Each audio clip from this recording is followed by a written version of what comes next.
because it is being purchased for a larger number, bringing the cost down that way.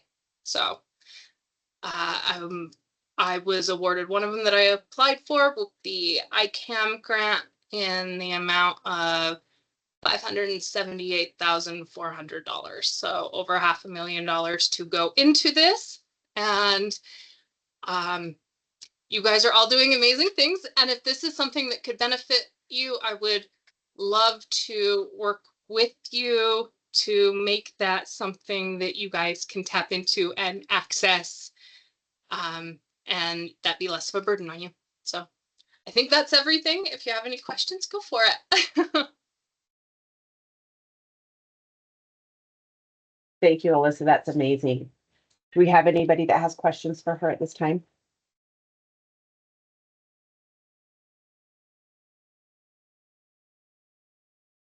Okay. If you have a question that pops up through the rest of the meeting, why don't you just throw it in the chat and then we'll make sure Alyssa gets those questions and can answer them. Okay. I do have one quick comment before that. If any of you are interested in it, if you can take all the time you need to think about it, but to let the team for coordinated mobility know from UTA that helps you guys. So I would love to have any of you that actually might be interested give your input on what you would like to see on that RFP, so the software would be more beneficial to you. So I could try to work something like that actually into the software. So that was it. Thank you. Okay, Alika, it is now your turn. Okay, thank you.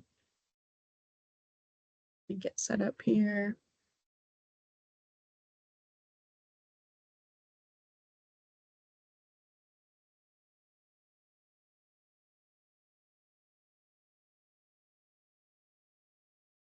Okay, 5310 grant updates. First off, you should have all received your award letters by mail and email. If you didn't, let me know. Maybe it got sent to the wrong person. Also, I have the pops to show you all the awards, and I'll explain how the GMAT made those decisions. And then also, if you want to know how to improve your application in the future, you can schedule a debrief with me. I have some availability starting in July. So just let me know and we can set up a meeting. I base these debriefs off of how the federal government does them with UTA. So with UTA, when we apply for a grant, if it is partially funded or it is denied, we try to set up a debrief meeting with them, and what they do is they will tell us what areas of the application had room for improvement, and we can take notes. And then we put those notes in a folder, and the next time we go to apply for that grant, we can pull those notes and remember, you know, what areas we were lacking and how to improve them for the future. So I want to offer that to you guys as well. So let me know and we can do that. Let me get the pops up to show you. Okay. So this is the 2023. And so the agencies are in order by score. So the applications at the top scored the highest, and then moving down. UTA, we always put at the bottom since we are not technically a subrecipient. So that doesn't necessarily mean that it was like the worst scoring application, but we always put them at the bottom. So typically what the GMAT does is tries to award the ones at the top, everything that they asked for. And then when we have to make cuts, we move down the list and we'll make cuts from the bottom and move up, if that makes sense. So that's how the GMAT did it. And then they also look at the types of projects that you're applying for and what the prioritized projects are in your area, and then make cuts on the lower prioritized projects. So I hope that makes sense. If you have questions about that, let me know. And then here are the 2024 awards, same process. Yeah, so if you have questions or you didn't get your award letter, please reach out to me and let me know. And you can schedule a debrief with me if you want to improve your application in the future.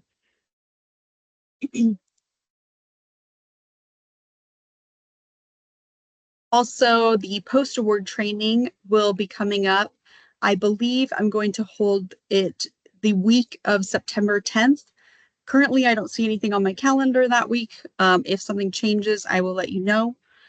I believe we'll do the 10th and the 12th. One will be virtual and one will be in person. I don't know which day will be what yet. I have to look at what rooms are available.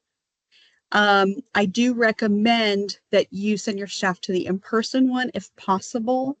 I notice a lot of people want to do the virtual, but this is the most important training that's related to this grant. So I do recommend the in-person one because it creates an atmosphere where people can have discussions and ask questions, and people tend to pay more attention. Also, please, if you have a large staff that works on the grant, different aspects of the grant, if you only send one person, there's going to be a lot of information that those other staff members do not get. So please send all of your staff that oversees the grant project. This includes the fleet managers who do the ride pilot reporting, the people who will be submitting the quarterly reports in Zoom grants, the people who are submitting your invoices in Zoom grants for reimbursement, any other grant managers or project managers that touch this grant in any way, because it is a big training that goes over the whole grant. Okay. Grant agreements. I am working on submitting these final awards to FTA by tomorrow, and then we wait for the FTA to approve. It can take anywhere from 2 to 4 months, so hopefully it's quickly. We will then draft your agreements while we're waiting for the FTA to approve them, so that as soon as the FTA approves, we can send out your grant agreements to be signed in DocuSign, unless you told us that your agency requires a different process. Please make sure the signing process and person who is the main signer is in Zoom grants and that it hasn't changed since you submitted your application. If it has changed, go in and upload new documentation, because that is what we will use to determine who to send your agreement to. And then also we're going to have a lunch and learn on understanding your agreement and the different federal clauses and all of that stuff. So please read your agreement when you get it. And I'll talk more about that lunch and learn in a couple more slides. Some upcoming uniform guidance changes are taking place. And just to remind you, the uniform guidance is the overall circular that governs all federal grants. It is not the circular that just governs the 5310 grant. So uniform guidance is the big one, and then the 5310 circular is the one specific for this program. And those are the two rule books, so to speak, that we follow from the federal government. So some changes are coming October 2024, but we're going to try to get ahead of them. The biggest one that affects you guys is in relation to the False Claims Act. We must add statements for every invoice, every financial report or audit that you send us annually. And I think that's it. I can't remember what the other ones were. Payment requests. So every time you submit, and we have to add it to your application. Every time you submit something like that, we have to have a statement that says that you certified to the best of your knowledge that the information is true. And Zoom Grants already has a way to do that. So it won't be too hard to add that. Just be aware that you will see a little disclaimer pop up on Zoom grants, and you have to sign it or digitally sign it, that you agree, and then you can submit your invoice. And then we will add some kind of cover sheet for you to put on your financial reports that you send us annually. And you'll have to sign that and include it on the front page of your financial report. Another change coming up is disposal. When you guys go to dispose of a vehicle after it's met its useful life, or even before it's met its useful life, there are rules on how you can dispose of that vehicle, and you have to like let us know what you're doing. The current rule is that anything over $5,000 has to be returned to the FTA, but they are changing that because the value of vehicles has increased so much. So now it will be 10,000. And then they're also adding some language about being able to keep $1,000 for costs associated with the handling and selling of an asset. I don't have a ton of details on how that will work yet, but we will keep our eye on those rules and see what they say. Also, they are adding some language to conflict of interest for procurements to include board members, which means that if you're doing any procurements on your own, you have to disclose any potential conflicts of interest and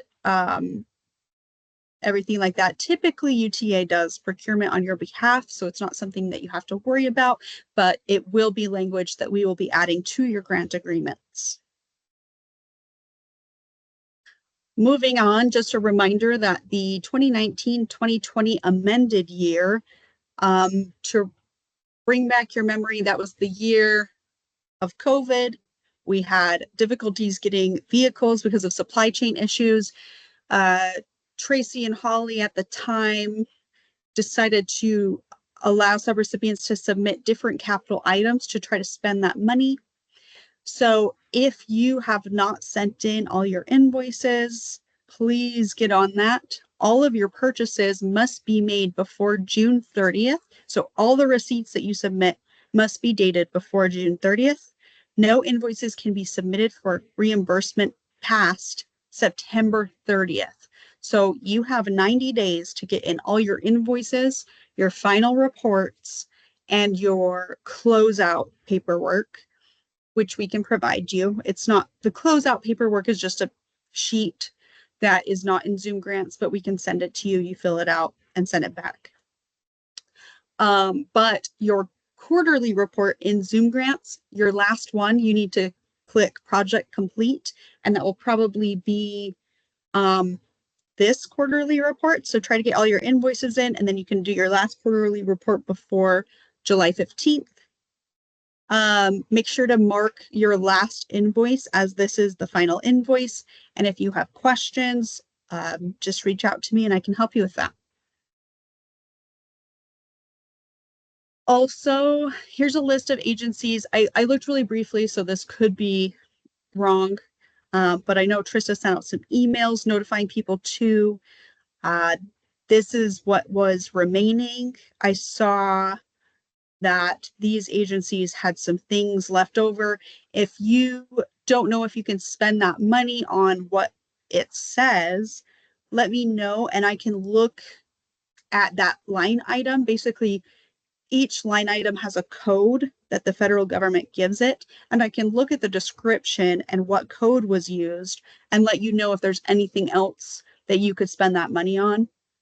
So for example, I'm going to use the Work Activity Center Ability Inclusion Services as an example. They had extended warranties for their vehicles and they didn't use all of the funding.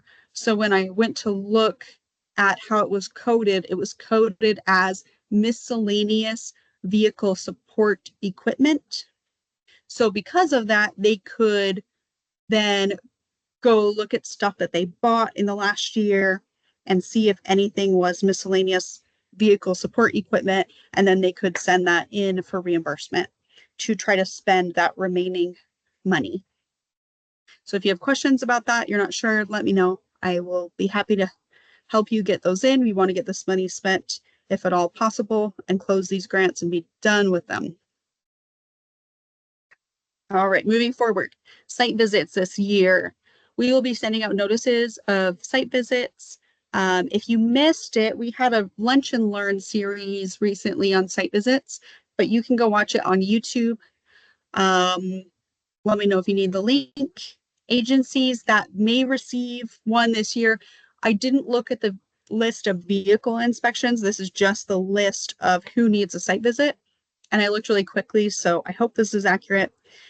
Enable Utah, Park, WAC, Turn, Utah's Promise, Utah Independent Living Center, UCAB, Payson City, Barrow Care, Davis Behavioral Health, and First Step House. Those are the ones I saw that will probably get a site visit this year. Some of those agencies may only be requiring vehicle inspections, and some other agencies might just need a vehicle inspection. Remember, vehicles should be inspected every 2 years, so that happens a lot more regularly than the site visits do. And Zoom grants.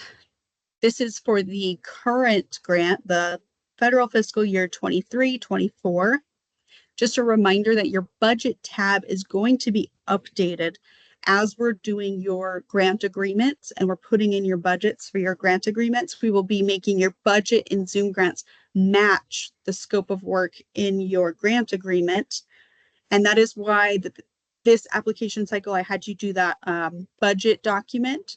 So that will always be kept in Zoom grants in your documents section. So if you need to know what you applied for in a previous year, you can look at that. But the budget tab in Zoom grants is going to be changed to reflect what your actual award was. And that is to avoid confusion when we are paying invoices. Okay. Let me know if you have questions about that. And then the upcoming lunch and learns, I've switched around a little bit. I moved the understanding your grant agreement and federal clauses to August because I do think it's going to take a bit for that to happen. I also want to make sure all the new federal clauses and new rules are updated in the grant agreement before I go through it with you. So our next one is just going to be about fleet inventory and federal asset tracking. So it won't be a super difficult one, but I think the one in August might be a lot of information. So I've moved that, and then post-award training will be in September, and then we'll do another lunch and learn on time and effort tracking and certifications in October. And if those dates change, of course, we'll send it out to the LCCs and the 23-24 applicants through Zoom grants and let you know. Okay. And then Glenda Clausen is our new compliance officer. We're very excited to have her. And you can also reach out to me if you have questions, as she is still learning about the program. Does anyone have questions that I can answer now?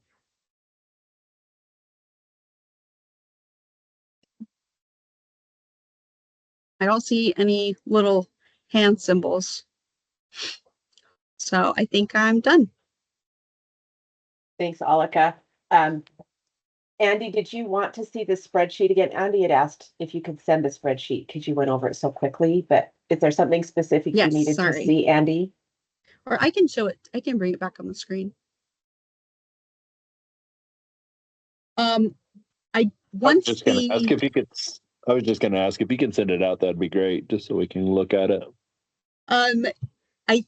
I will look. I think I can't make it public until the FTA has approved it. But once it's approved, I can put it on the website too. Yeah, that's fine. Okay.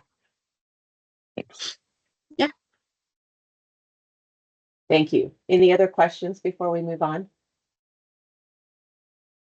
I have a quick question. It's about your lunch and learns. First off, thank you. Those have been really helpful. I'm Awesome. glad that you guys are doing that. So thank you. My question is there a way to get the slides from your last, the last one that you did? Yes, that was, which was the last I one? want to say that Site was like visits. Okay. 2 or 3 weeks ago. Yes, I can send, Trista, can I send those to you and you can send them to the group? Okay. Yes, I will do that. All right. Okay, I appreciate it. Thank you. You're welcome. Okay, thank you. We are going to move on to some safety training. We decided this was probably a good topic. There's been some stories in the media lately and some different things going on. So I'm going to let Christy go first. She's going to talk a little bit about active shooter, and hopefully I can get the video to work today. If not, Alika's on standby to save me. So we're going to start with a video. Let me just get it brought up here. Share my screen. Christy, did you want to say anything before I start the video? Yeah. So here at UTA, if you you may realize after all this time, we try to start our meetings with a safety minute. We should probably start doing that with you guys. But anyway, and that being said, we get monthly and weekly safety messages from our safety department. Dan Riley is our safety manager for all of UTA, and he sends out the monthly safety message. And this month he did active shooter. Dan has a lot of really extensive background in safety. So it's always at the forefront of his mind for the public and for our organization. And so, like I say, he sent out some information and some videos about active shooter. And our poster for this month at UTA is Run, Hide, Fight. There's actually a handful of videos if you connect to the site. It's actually some stuff Houston had put together for safety, but it's applicable. There's the one video is more for an inside, like your building. If you hear something, hopefully all of you have had some kind of training with your own organization for that kind of active shooter situation. So we're going to watch the second video here real quick. It actually has more to do with like identifying bombs and things, but I think there are some things applicable to an active shooting situation. As far as for us, we worry about things particularly when it comes to the public at our platforms, near our platforms, possibly in the vehicles, public areas, where those are the things I think people need to really consider, since it feels like that unfortunately happens on a regular basis anymore. So we're going to watch that, and then I'll make some comments and do a little training. So go ahead and see if we can get that started, Trista. Okay. Are you able to see my screen?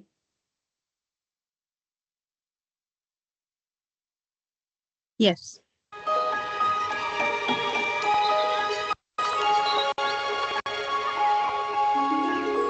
Across the country, millions of people are working, shopping, traveling, attending sporting events, concerts, shows, and schools.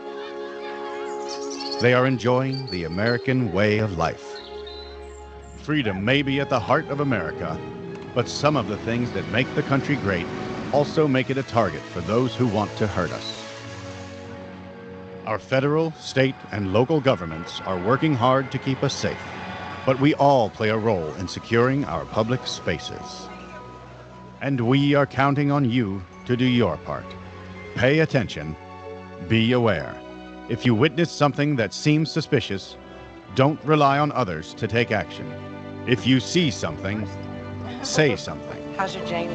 The biggest man-made threat to our public spaces are improvised explosive devices, or IEDs. IEDs are often small and easily transportable, with catastrophic effects. Office or study or anything, Hey, that's strange. What? This guy just walked up to that table, put a red bag down, and then walked away and left the bag. If you see someone leave a bag or package, don't touch it. Report it. Intentionally leaving bags or packages in public spaces is a potential threat, and action must be taken. Make the call. Cameras and recording devices have gotten so small that most of us seem to have one with us all the time. It's not unusual to see people taking pictures or videos almost anywhere. But surveillance and information gathering is a common practice used by terrorists prior to an attack. If you see someone trying to conceal what they are doing, taking pictures of exits, security, or restricted areas. If they hang around for no apparent reason, ask inappropriate questions about schedules or the facility, or if they try and avoid security when approached, make the call.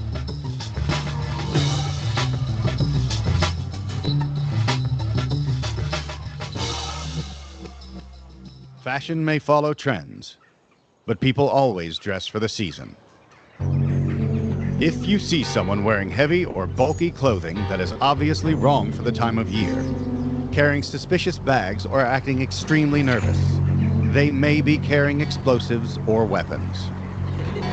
Don't be a hero. Try to place a solid physical object between you and the threat. Stay low to the ground and call security or the police immediately. There was this really sketchy guy walking in the student center building. He looked like he was wearing something under his jacket. I don't know, it just really freaked me out. You have been so good all day long. Yes. Many of us work, visit, or live in secure buildings with multiple entrances and exits. Oh, hey, Rim, let me get this for you. Although these buildings feel secure, we are all often guilty of letting people in when we shouldn't. Okay, baby girl, throw your purse. This may seem like the nice thing to do, but people trying to gain access to buildings without permission or credentials are suspicious. If you see someone somewhere they don't belong, make the call. It may be nothing, but some guy just snuck in behind me in my apartment building. People try and sneak all kinds of things into small and large venues. Ticket takers and security staff are there to stop illegal, prohibited, and suspicious items from getting through the door. Big crowds and open access events can make security challenging, and terrorists know it. Venues like these are prime targets for massive attacks. Terrorists may use trucks, vans, or cars to conduct surveillance or detonate an explosive device. Report vehicles that are left intentionally, parked in prohibited areas, or are left sitting unattended for long periods of time. It didn't feel real, though. Yeah, that's true. Don't ignore your instincts. Vehicles parked where they don't belong are a potential threat. Make the call before it's too late. The threat is real. We are vulnerable. When it comes to keeping our public spaces safe, we are all in this together. You have the power to make a difference. Why don't you call the police? I'm going to get our waitress. Miss? Something really strange just happened. This guy left a red bag. Be aware, and if you witness something suspicious, don't rely on others to take action. If you see something, say something. Make the call.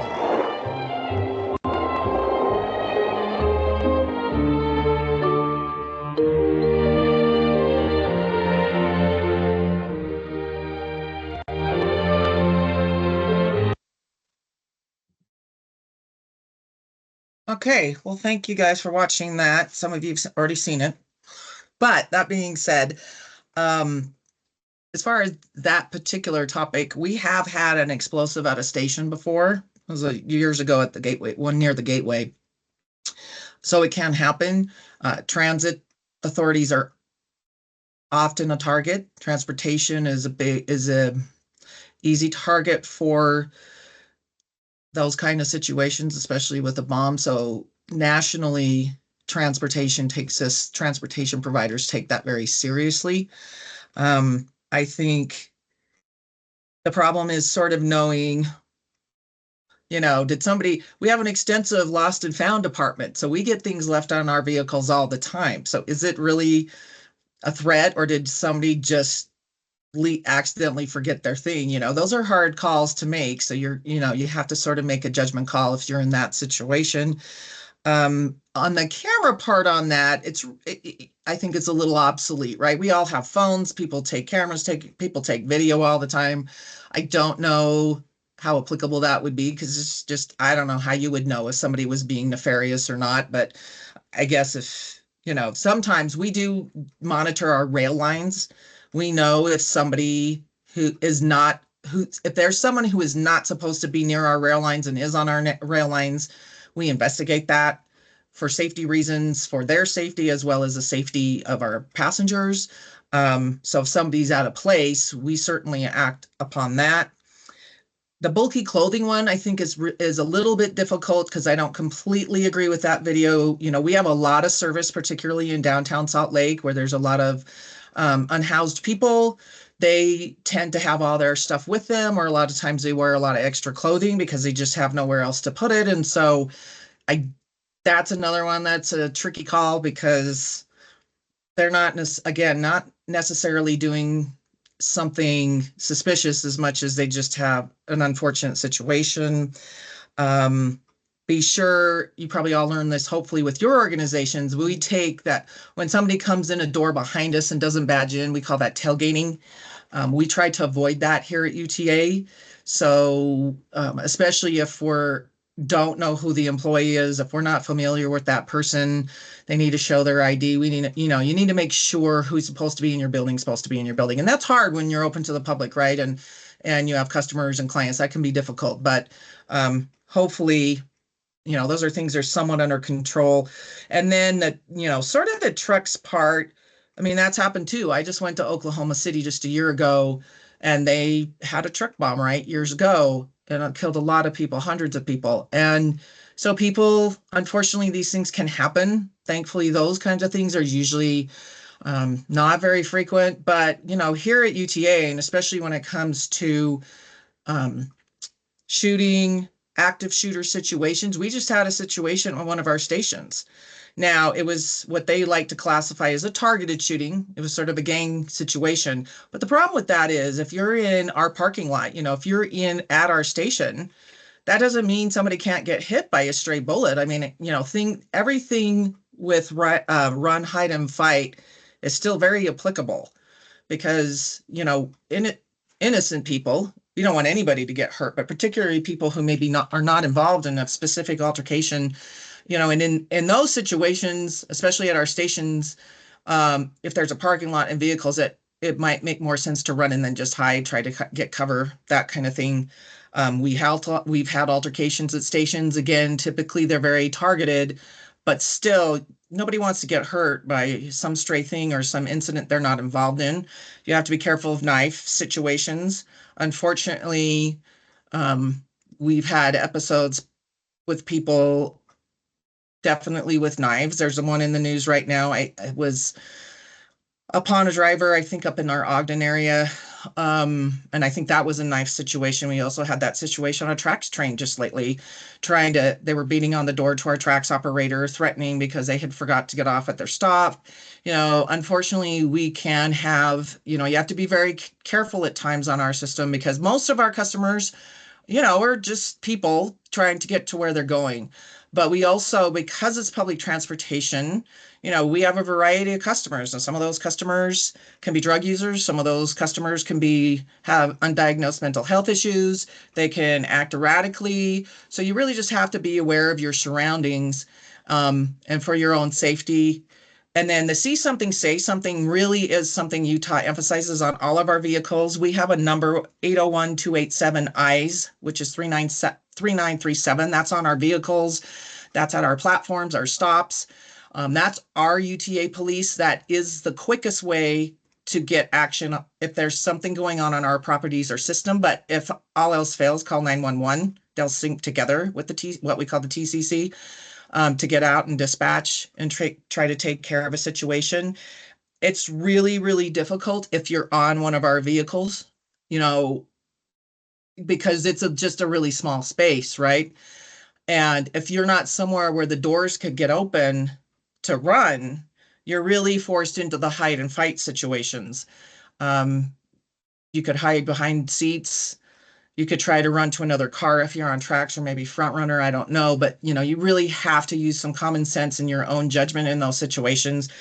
If you decide to fight, it's really risky, but maybe that's your last resort. I don't know. Like I say, so far, typically, if we do have incidents on our, in an actual vehicle, it has not hurt the general public. It's more targeted to our own employees, and they have their own specific training. So it's just things like that to think about. We don't want anybody to get hurt, and we want to provide good service and be safe for everybody. And unfortunately, it's just something to keep in mind so that you're prepared if something were to happen, that you know the steps to take to provide the best you can for your own safety. And that is all I have on that today. So thanks everybody for just taking a few minutes and listening about that so we can have better safety for everybody. Thanks, Christy. Are there any questions or comments for Christy? No, it's good training though. Good to always be aware. In today's world, we just have to, I don't think you can be over aware anymore. So, okay, the next piece that I wanted to talk about was, sorry, wait, yesterday I forgot. I'm going to have Trista, sorry to interrupt you, Trista. You're I okay. did find a really good handout on the Homeland Security website. So we can send it out to you. It's a PDF, but it's a double-sided. It's you can't really see it, but you can't see it. Maybe up by my face. Anyway, you can't see it, but we'll send it out. It's about how to respond to an active shooter situation and law enforcement. It's a really good, just bulleted. It's not heavy reading, but things that you could keep on hand for your organization. So we'll send that out along with other stuff that Trista sends out after the meeting. So sorry, go ahead, Trista. Yep, that's great. Thanks, Christy. We also wanted to talk about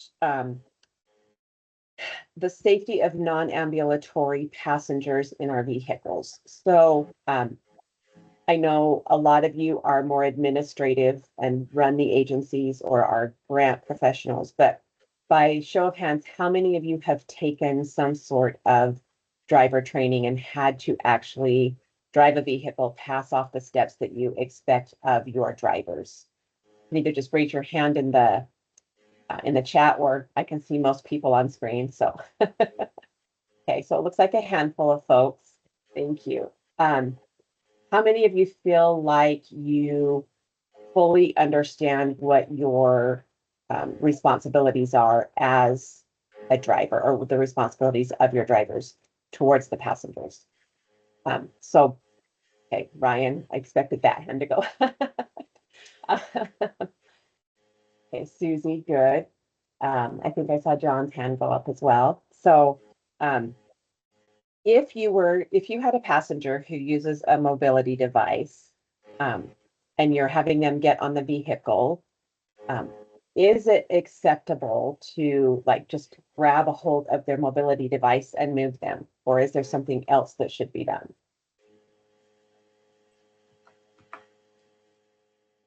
Susie, you're shaking your head no. Do you have a comment you want to add? I just know anytime you're going to touch their devices, if it's a cane or a wheelchair, you always need to ask for permission first and ask them to see if they need assistance with that. Right.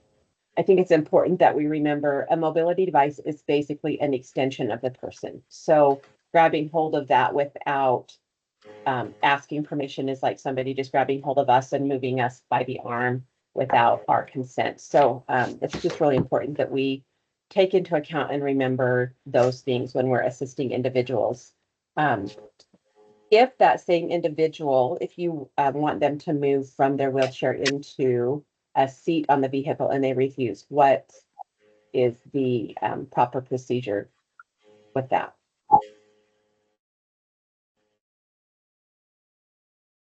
Or your responsibility?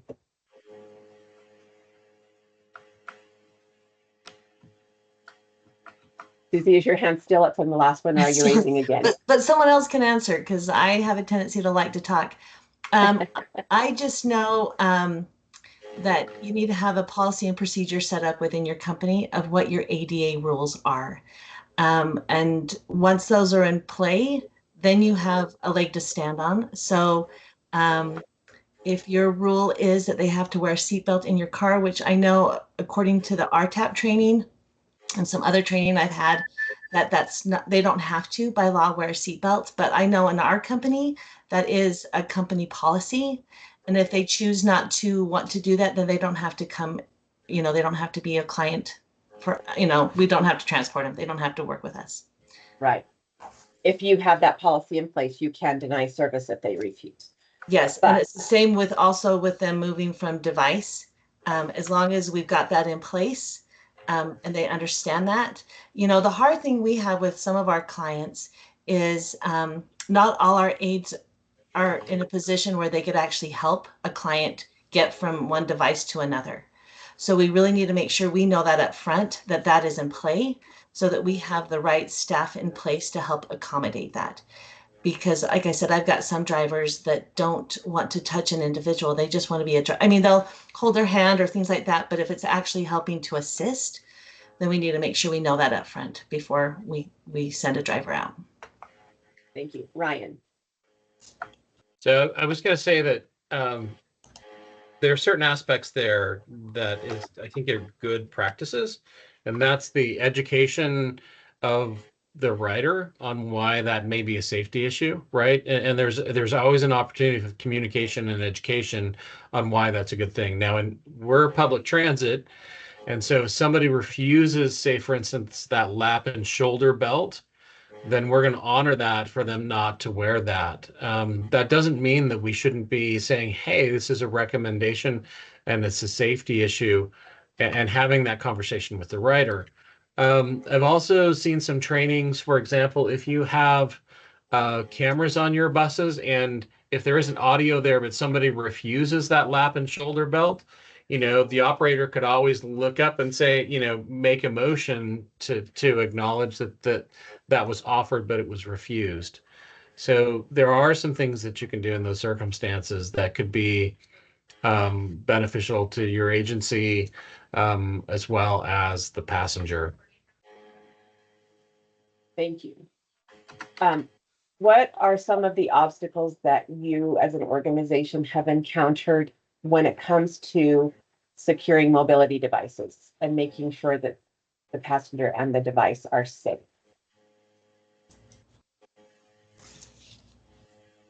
Go ahead, Susie.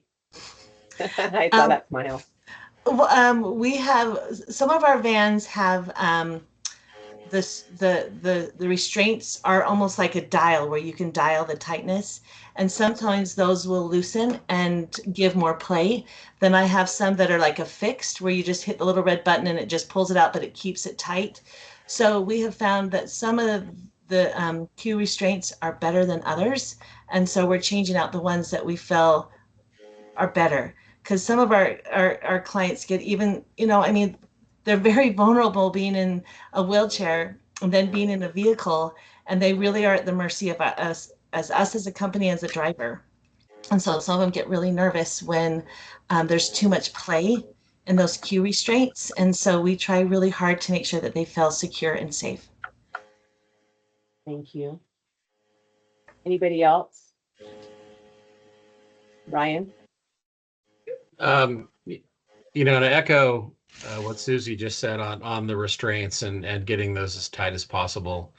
But also where we found trouble is in any mobility device, like a three-wheeled scooter is difficult. Any type of mobility device, wheelchair, power chair, manual chair, that doesn't have, anchored loops on, steel welded in anchor spots for those restraints becomes difficult. Making sure you have, a webbing strap that an operator can do the best they can do with that. And one of our biggest challenges lately is oversized walkers that are not foldable, or they may have extra bags. I mean, you see people now utilizing a walker that they also attach a lot of stuff onto that. And then the third challenge that we have, which has always been a challenge, is oxygen tanks or other just miscellaneous stuff that someone might have to hold or put on the seat, next to them that they're traveling with. Would it be beneficial if I could find resources for restraints and things like that that might help your agencies have a more secure system for strapping in your clients? You know, I was going to say there are restraints for the oxygen tanks, and you can get those on Amazon. I want to say they're about $100, and you can get them either a dual tank or a single tank, and they just clip in like they do like the Q restraints. They fit right into that device on the ground, and that works really well to be able to make sure that, because really that becomes a projectile. If you got in a car accident, it could hurt a lot of people in that vehicle, and so you can get those restraints on Amazon. Thank you for that information. Okay, lost my place here in my notes. Let me just take a look here. So basically, as providers, it is our responsibility to make sure that we are properly securing the individuals and or their mobility devices, and that we are not able to refuse service to those individuals unless we have an agency policy in place requiring a seatbelt or various other things that then allow you to deny that service. I know I have been a driver in the past, and it can be easy to get lackadaisical in how you secure things. Oh, I've done this a million times, so you don't double check yourself, things like that. So I just would encourage us to remind our drivers that they should always be hyper vigilant in how they secure those devices, and double check themselves, or, you know, sometimes if there's like an assistant person on the bus, maybe they can double check the restraints, things like that, to make sure that things are secure. I forgot to ask this earlier. Do most of you have your drivers physically pass off securing passengers and their mobility devices, not just a video training, but they have to physically do it and be passed off by someone who understands the process? Okay. All right. Thank you for your participation. Are there any questions or more comments before we move on? Okay. Just a reminder that we have the ERSTA conference coming up. The dates are September 18th to 21st. It will be held up in Cache County. The hotel is the Town Place Suites in Logan, and the conference itself will be held at the, I don't know why I can't remember the name of this, American West History Center, I think is what it's called, which is a really fun historical site. So there's going to be a lot of really fun activities. We'll have a Dutch oven dinner one night and participate in several of their learning opportunities there. I just want to make people aware, you can apply for the scholarships on the ERSTA website and reserve your rooms. Make sure you use the ERSTA link to get the negotiated rate for those rooms. However, it is possible, thank you, John, for adding that, that ERSTA will only be able to reimburse the state-approved rate of $90 a night for that room, but the cost is $139. So if you are sending folks, there is a chance you won't be able to be reimbursed the full cost for the hotel. So I want people to know that up front, but I know that ERSTA is working on a solution to that and trying to find some other options to be able to potentially cover that. But you can apply for the scholarship for just the rodeo, for the conference, and the hotel. Ryan, is there anything you want to add about the conference that I didn't cover? No, we're just excited to, present a good group of sessions, both for administration and for operators, and are excited for the rodeo on that Saturday. So hopefully you can break a few of your operators free to come compete in that. We are going to have a guide for the rodeo, and hopefully we can push that out in advance. That has all the rules. If you want to go ahead in advance of that, at the CTAA website, they have a rodeo packet that you can download that has all the rules, the courses, instructions, both for the securement and the pre-trip inspection as well. I would encourage you to get your drivers to come and participate. I think it will be a lot of fun, and I would love to see greater participation this year in the rodeo.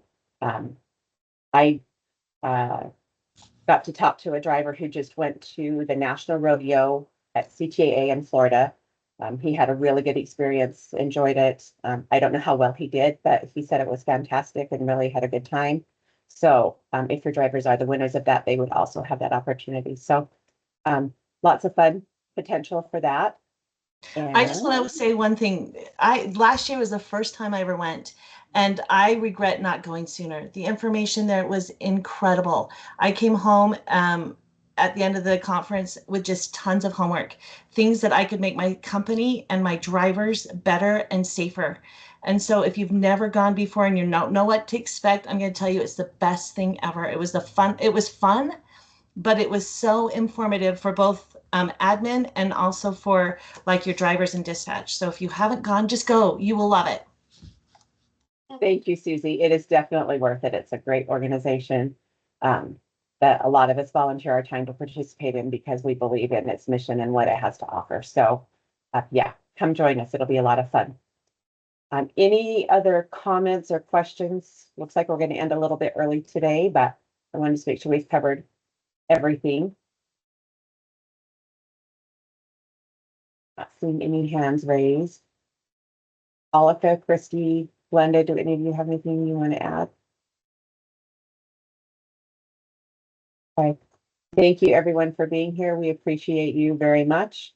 Look forward to Alika's upcoming Lunch and Learn, and we'll be getting those grant agreements out in the fall. And if you have any outstanding 1920 invoices, please get those in so that Glenda and I can get those processed as quickly as possible.